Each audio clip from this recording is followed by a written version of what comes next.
Il tenait le sac à dos oublié de mon fils sous la pluie, les cheveux trempés, le regard planté dans le mien comme si on partageait un secret qu'aucun de nous n'osait prononcer.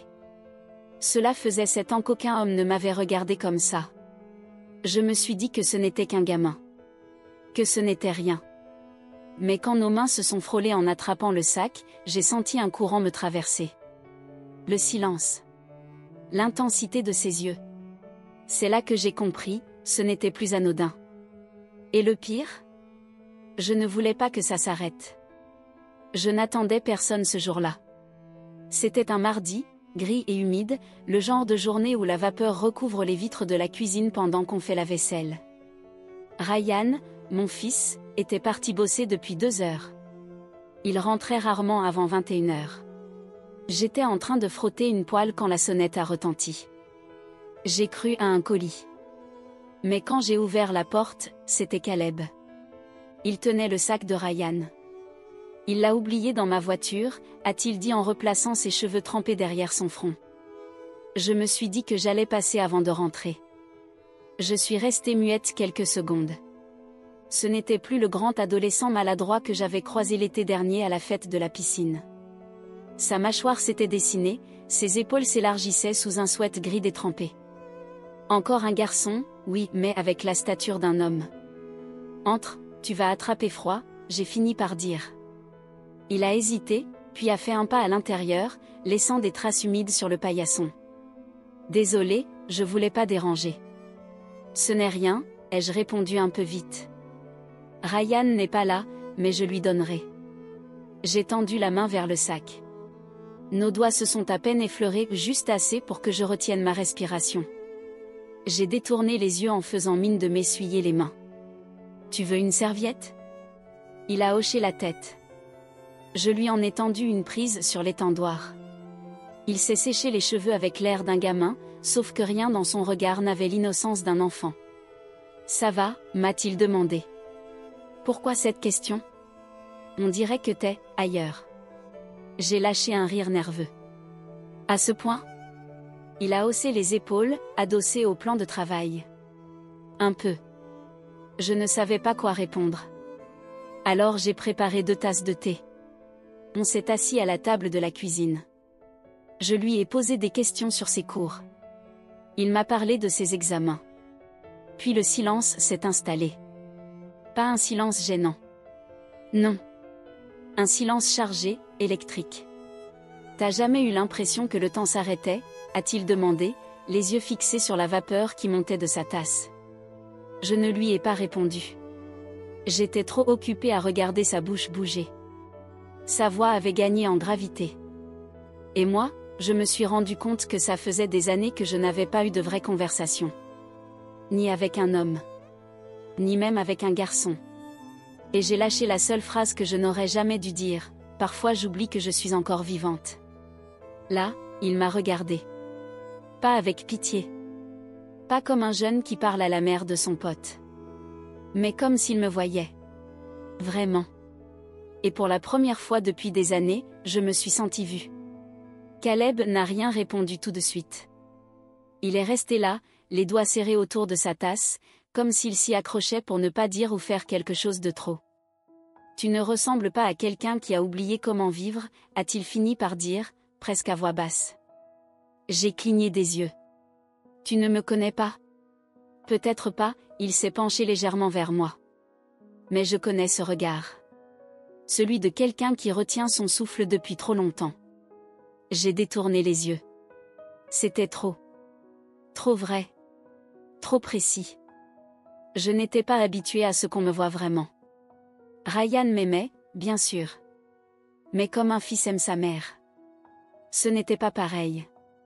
Je suis seule depuis longtemps, ai-je murmuré. Et parfois, c'est plus simple de rester dans l'ombre. Il a marqué un silence. Puis il a demandé, c'est pour ça que tu me regardes comme si je n'avais pas ma place ici ? Ma respiration s'est bloquée. Il ne disait pas ça avec colère. Juste comme un fait.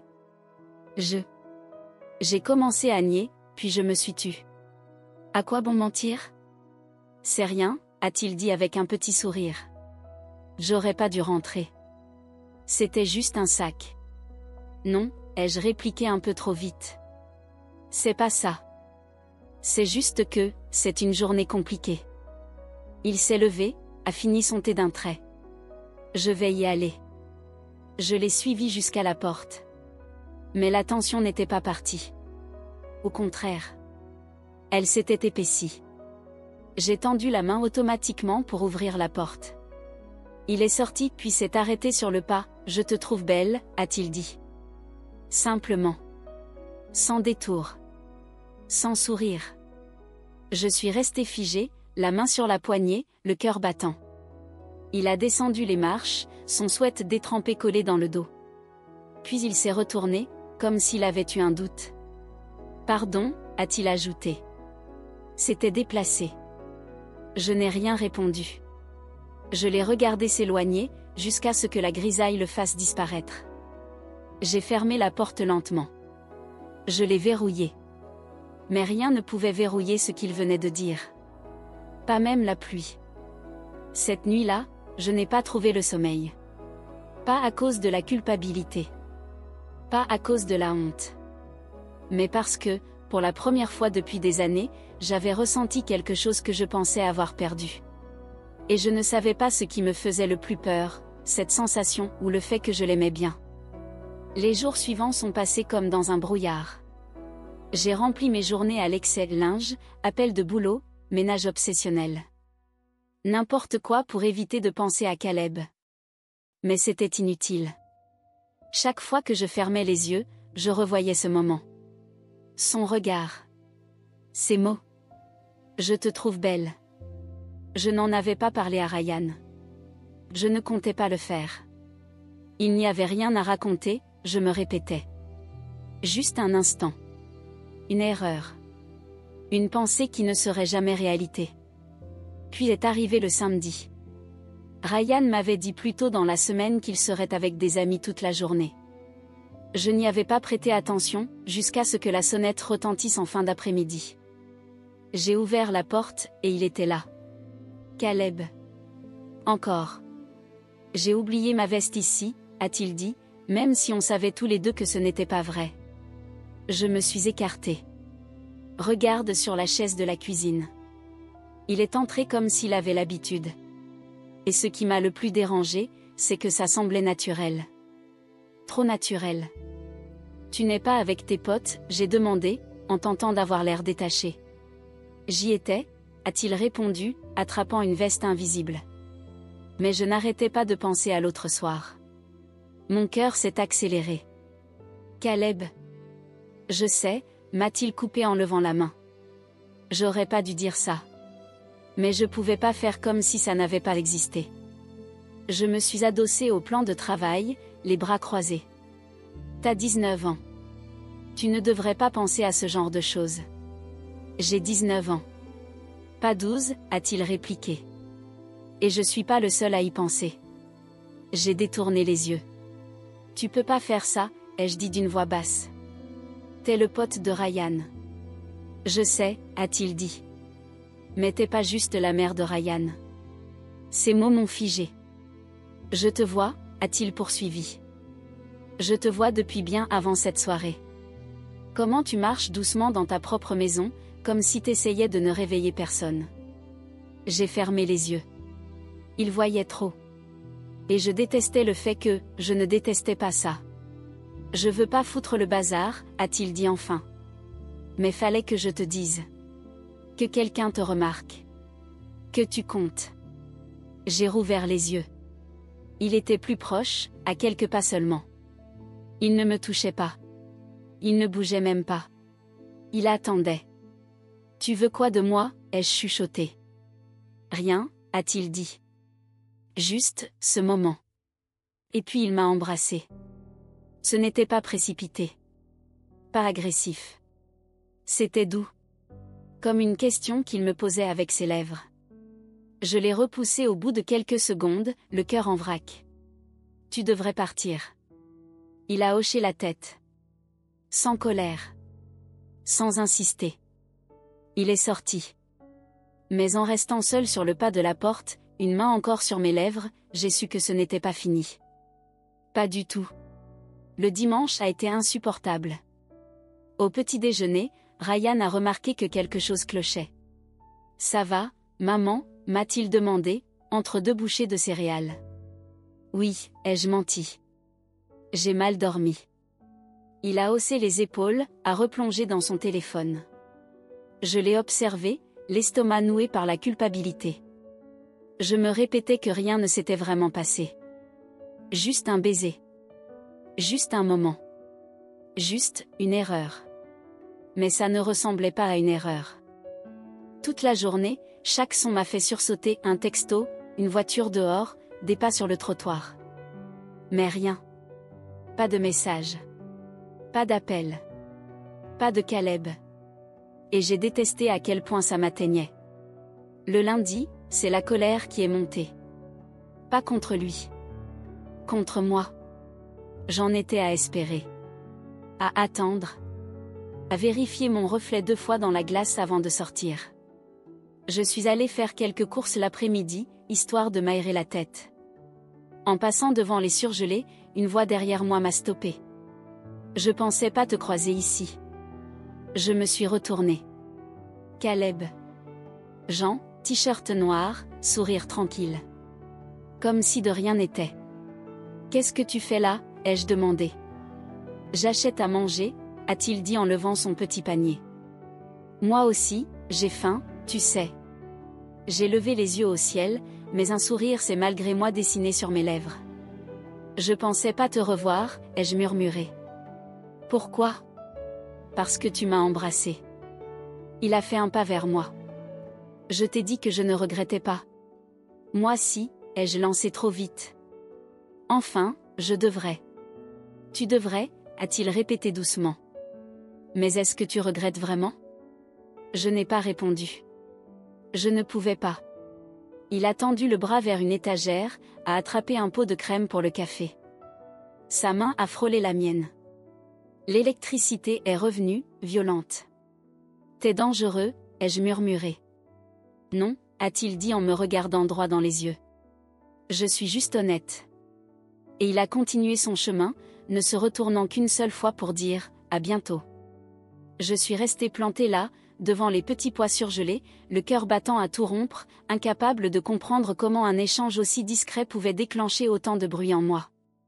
Ce soir-là, j'ai retrouvé sa veste, celle qu'il n'avait jamais vraiment oubliée, accrochée derrière la porte de la buanderie. Je ne savais pas ce que ça voulait dire. Mais je ne l'ai pas retirée. Le mardi soir, la tempête est arrivée. Pas dehors. À l'intérieur. Ryan était allé se coucher plus tôt que d'habitude. J'étais seule dans le salon, la télé allumée en fond, pliant du linge pour tromper le vide. C'est là que j'ai entendu frapper. 3 coups, doux, précis. Mon estomac s'est noué avant même que je me lève. J'ai ouvert la porte. Caleb. Dégoulinant de pluie. Je me suis fait surprendre en route, a-t-il dit en montrant son sweat trempé. Tu ne devrais pas être là, ai-je dit. Mais je me suis écartée pour le laisser entrer. Il est entré lentement, prudemment. Comme si ce lieu était sacré. Je sais que j'avais dit que je ne reviendrais pas, a-t-il murmuré. Mais je dois te parler. J'ai refermé la porte derrière lui. Tu veux toujours parler quand Ryan n'est pas là. Il n'a rien répondu. Juste planté là, l'eau perlant encore de ses cheveux. Je repense à ce baiser.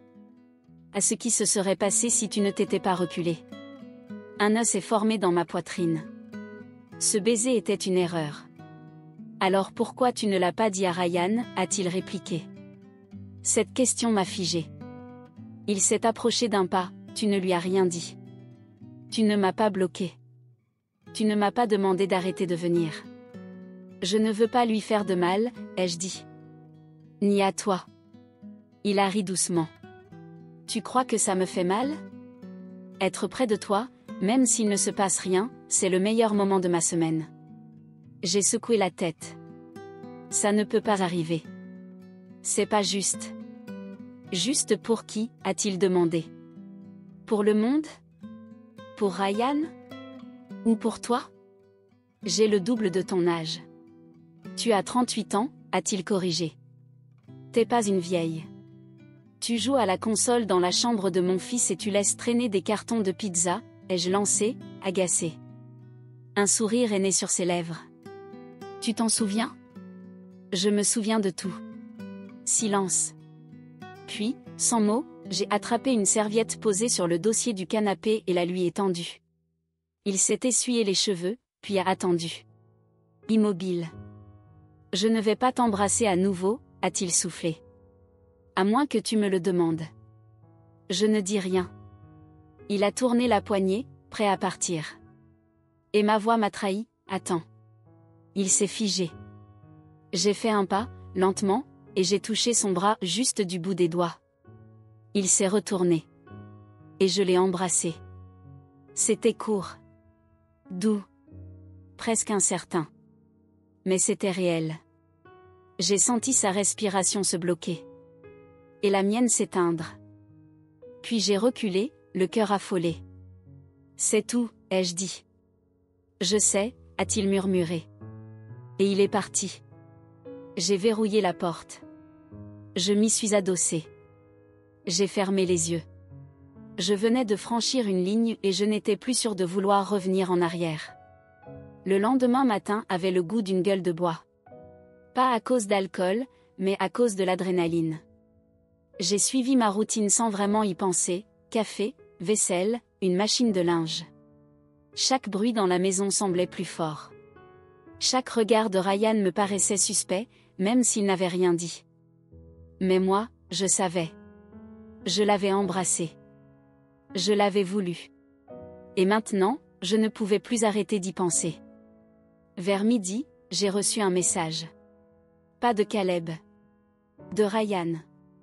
Caleb peut venir plus tard? Il a oublié sa manette la semaine dernière. J'ai fixé l'écran pendant une minute entière avant de répondre. Oui. Les heures ont traîné. J'ai cherché à m'occuper, sans succès. Et à 16h07 exactement, la sonnette a retenti. Ryan a ouvert avant que je n'ai pu bouger. Mec, a-t-il crié depuis l'entrée. T'as mis le temps. Je suis restée dans l'embrasure de la cuisine, faisant mine de fouiller un tiroir. Caleb a suivi Ryan dans le salon comme si de rien n'était. Comme s'il n'avait pas embrassé sa mère sur ce même seuil quelques heures plus tôt. Ils ont plaisanté. Ri. Lancé un jeu de tir à la télé. Et moi, j'étais figée dans le temps, le cœur qui s'emballait chaque fois que j'entendais sa voix. À un moment, je suis passée dans le couloir pour aller à la buanderie. Caleb a levé les yeux. Nos regards se sont croisés. 2 secondes. Pas plus. Son visage n'a pas changé. Mais il y avait quelque chose, un éclat fugace que moi seule pouvais reconnaître. Plus tard, alors que Ryan était aux toilettes, j'étais à la cuisine en train de rincer une tasse. Caleb est apparu dans l'ouverture de la porte. Ça va, a-t-il demandé à voix basse. Tu n'aurais pas dû venir, ai-je chuchoté. Tu as dit oui. Je me suis tournée vers lui. Il ne sait rien. Et je veux que ça reste comme ça. Il a hoché la tête, soudain sérieux. Alors je m'en vais. Tu n'as qu'à le dire.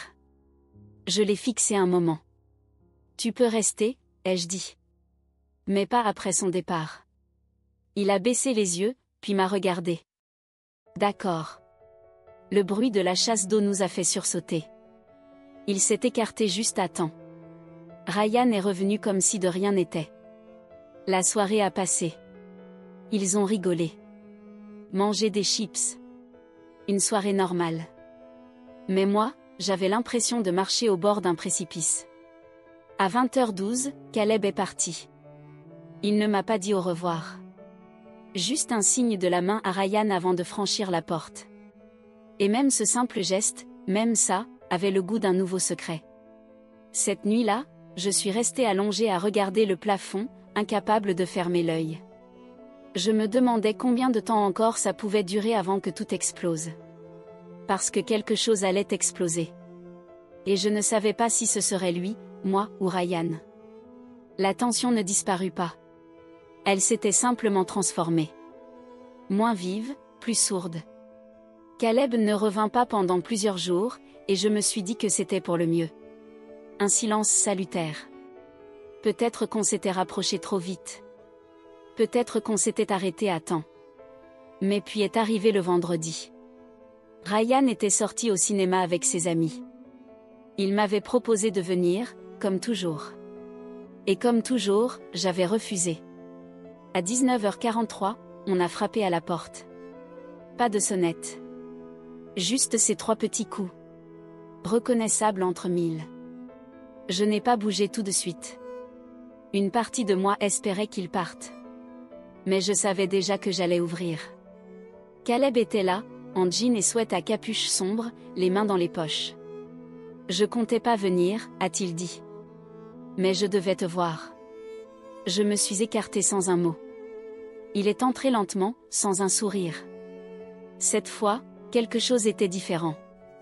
Pas de flirt. Pas d'ambiguïté. Juste un regard grave, comme s'il attendait un coup dur. Je pense à toi toute la semaine, a-t-il dit. Et ça me rend dingue. Caleb. Je sais. Ryan est ton fils. Je suis son pote. Je comprends. Tu crois, ai-je demandé, les bras croisés. Parce que tu ne fais rien pour que ce soit plus facile. Il s'est approché. Je ne veux pas que ce soit facile. Je veux que ce soit réel. J'ai tourné les yeux vers la fenêtre. Dehors, la rue était calme. Tu sais même pas ce que c'est que le réel, ai-je dit. T'as 19 ans. Je sais que je peux pas arrêter de penser à toi. Ça, c'est pas de l'amour, Caleb. C'est de l'obsession. Ou peut-être que c'est un truc que t'as peur de reconnaître. Je me suis retournée, agacée. Tu crois que je ressens rien? Je dors plus. Je n'arrive plus à penser. À chaque fois que Ryan prononce ton nom, je sursaute. Il avait l'air blessé. Alors pourquoi on fait semblant que rien ne s'est passé? Parce qu'on ne peut pas. Parce que si quelqu'un l'apprend, tout s'écroule. Ryan. Toi. Moi. Silence. Long. Étouffant. Puis il a murmuré, et si personne ne le découvre jamais? Je suis passée devant lui, j'ai commencé à faire les 100 pas, les secrets ne restent pas enfouis. Tu veux mentir à ton meilleur pote toute ta vie? J'aurais pas besoin de mentir si on n'avait rien à cacher. Si une seule chose était vraie, que je tiens à toi. Je l'ai regardé, stupéfaite. Il a fait un pas lent. Contrôlé. Je ne te demande pas pour toujours, a-t-il dit. Juste pour ce soir. Dis-moi juste que tu veux que je reste. Ma gorge s'est serrée. Et j'ai murmuré, je veux que tu restes. Il a soufflé, soulagé. Puis, doucement, il a tendu la main. Et je ne l'ai pas repoussé. On ne s'est pas embrassé, cette fois. On s'est juste tenu là. L'un contre l'autre. Et dans ce silence, quelque chose d'encore plus dangereux est né. Ce n'était plus du désir. C'était une autorisation. Cette nuit-là fut différente. Aucun baiser. Aucun geste déplacé. Juste nous deux, sur le même canapé, à 2 mètres de distance, jambes repliées, un vieux film tournant en boucle sans que personne ne le regarde vraiment. De temps en temps, nos regards se croisaient. Et chaque fois, j'avais l'impression qu'un fil invisible se tendait entre nous. Plus tendu. Plus fragile. Mais on n'a pas bougé. À 22h58, Caleb s'est levé. Je devrais y aller, a-t-il dit. J'ai hoché la tête, le cœur battant. Oui. Il s'est dirigé vers la porte, puis s'est retourné. Tu vas tenir le coup? J'ai souri faiblement. Ça fait des années que je tiens. Je me rendais juste pas compte à quel point c'était silencieux. Il a soutenu mon regard. Si je t'envoie un message demain, tu répondras? Je devrais pas, ai-je murmuré. Mais tu le feras? Je n'ai rien dit. Et il a compris. Il est sorti sans rien ajouter. Après son départ, je suis restée debout devant la fenêtre à le regarder s'éloigner dans la rue. Et pour la première fois, ce n'était pas seulement son absence qui me pesait. C'était mon propre manque. Le lendemain matin, j'ai fait mon café comme si de rien n'était. Ryan est arrivé dans la cuisine, encore à moitié endormi, se frottant les yeux. Caleb m'a envoyé un message hier soir, a-t-il dit d'un ton neutre. Il a quitté le groupe de discussion plus tôt que d'habitude. Il a dit qu'il avait un truc à faire. Tout va bien avec lui? Je suis restée figée. Il ne m'a rien dit. Ryan a haussé les épaules. Il est bizarre en ce moment. Mon estomac s'est noué. Le week-end est passé sans qu'il revienne. Et je me suis surprise à espérer que c'était fini. Qu'on avait trouvé la limite. Et qu'on l'avait respectée. Puis est venu le lundi après-midi. Je sortais du carrefour quand je l'ai vu. Appuyé contre sa voiture. M'attendant. J'ai hésité. Il s'est avancé. On peut parler? Je n'ai rien dit. Je l'ai suivi sur le côté du parking, là où personne ne pourrait nous voir. Je sais que ça peut pas être sérieux, a-t-il dit. Pas maintenant. Pas comme ça. Mais je peux plus faire semblant avec Ryan. Ma gorge s'est serrée. Tu veux lui dire? Non, a-t-il répondu. Pas si tu ne veux pas. Mais je peux plus entrer chez vous comme si je ressentais rien. J'ai détourné le regard. Il s'est approché. Si tu me dis de disparaître, je le fais. Tout de suite. Sans poser de questions. Je me suis retournée vers lui. Pourquoi tu t'accroches autant? Parce que personne ne m'a jamais regardé comme tu le fais. Comme si j'étais plus que ce que je suis. Et là, sans réfléchir, je l'ai embrassé. Là, en plein jour. Dans ce parking vide. C'était court. Nerveux. Interdit. Mais je m'en fichais. J'ai reculé, le souffle coupé. Il faut que tu partes. Il a hoché la tête, secoué. Je vais partir. Puis il m'a regardé une dernière fois et a dit, mais toi aussi, tu dois partir. Tu restes figé depuis trop longtemps. Il est monté dans sa voiture et s'est éloigné. Et pour la première fois depuis le début. Je me suis demandé s'il avait raison. Je l'ai évité après ça. 3 jours. Sans répondre à ses messages. Sans regarder par la fenêtre. Sans respirer vraiment. Je me suis concentrée sur Ryan, sur la maison, sur tout ce qui pouvait manquer à la réalité. Je me suis dit que le silence allait réparer les choses. Mais j'avais tort. Parce que l'absence de Caleb ne calmait rien. Elle amplifiait tout. Le jeudi soir, la porte d'entrée a claqué plus fort que d'habitude. Ryan venait de rentrer de l'entraînement, les traits tirés, les poings serrés. Quelque chose ne va pas? Ai-je demandé en me levant du canapé. Il m'a fixé. Tu me le dis. Mon cœur s'est figé. Qu'est-ce que tu veux dire? Je suis allée chez Caleb, a-t-il lâché. Il ne répondait plus aux messages du groupe. Alors j'y suis allée. Je n'ai pas bougé. Il était bizarre. Différent. Il m'a demandé si je croyais que les gens méritaient une deuxième chance. Comme ça. Sans contexte. J'ai inspiré lentement. Peut-être qu'il vit quelque chose de difficile chez lui. Ryan a plissé les yeux.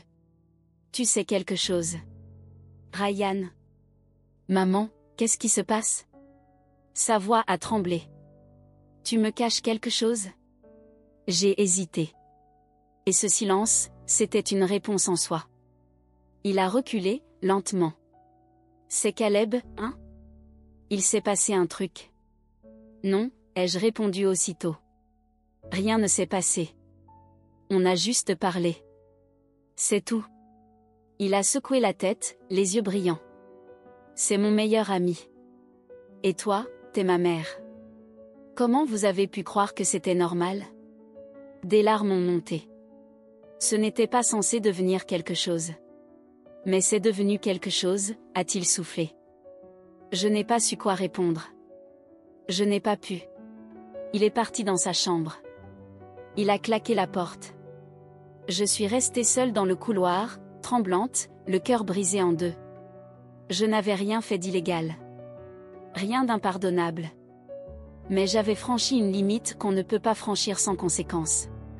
Même si ce n'était que des baisers. Même si c'était des sentiments qu'on n'aurait jamais dû laisser grandir. Plus tard, mon téléphone a vibré. Un message de Caleb. Je crois qu'il sait. Je n'ai pas répondu. Je n'avais pas besoin de le faire. Parce que je le savais déjà. Le secret était éventré. Et maintenant, que ça ait été réel ou non, ça n'avait plus d'importance. Le mal était fait. La décision que je prendrais maintenant déterminerait si quelque chose pouvait encore être sauvé. Ou si tout allait s'effondrer pour de bon. Je suis restée assise devant la porte de la chambre de Ryan pendant près d'1 heure. Je n'ai pas frappé. Je n'ai rien dit. Je suis juste restée là, espérant qu'il ouvrirait. Il ne l'a pas fait. Au matin, il était parti. Un mot sur le frigo, je dors chez Kyle. J'ai besoin de temps. La maison n'avait jamais semblé aussi vide. Pourtant, j'avais vécu seule pendant 7 ans. Mais là, c'était un vide différent. Un vide qui avait un goût amer, celui d'une confiance brisée. Vers midi, j'ai envoyé un message à Caleb, il faut qu'on parle. Plus de cachette. On s'est retrouvés dans un petit parc, à la sortie de la ville. Personne pour nous voir, personne pour entendre. Il était déjà assis sur un banc quand je suis arrivée. Tête baissée. Mains jointes. Le visage fatigué. Tu lui as dit, a-t-il demandé quand je me suis assise à côté de lui. Non, ai-je répondu. Mais je n'avais pas besoin de le faire. Il a hoché la tête, lentement. Je n'ai jamais voulu te mettre entre lui et moi. C'est pas toi, ai-je dit. C'est moi. Il a relevé les yeux. Il semblait plus vieux, soudainement. Plus mature. Pas comme un gamin déguisé en adulte, mais comme quelqu'un qui avait compris ce que coûtent les choix. Je tiens à toi, ai-je murmuré. Plus que je ne devrais. Mais je ne peux pas perdre mon fils.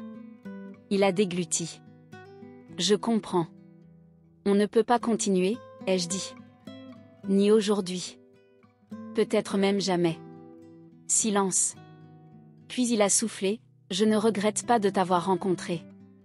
Et moi, je ne regrette pas ce que tu m'as fait ressentir. D'être à nouveau vivante. Mais il faut que ça s'arrête. Il a hoché la tête. Pas de colère. Juste, de l'acceptation. Puis il s'est levé. Au revoir, a-t-il dit.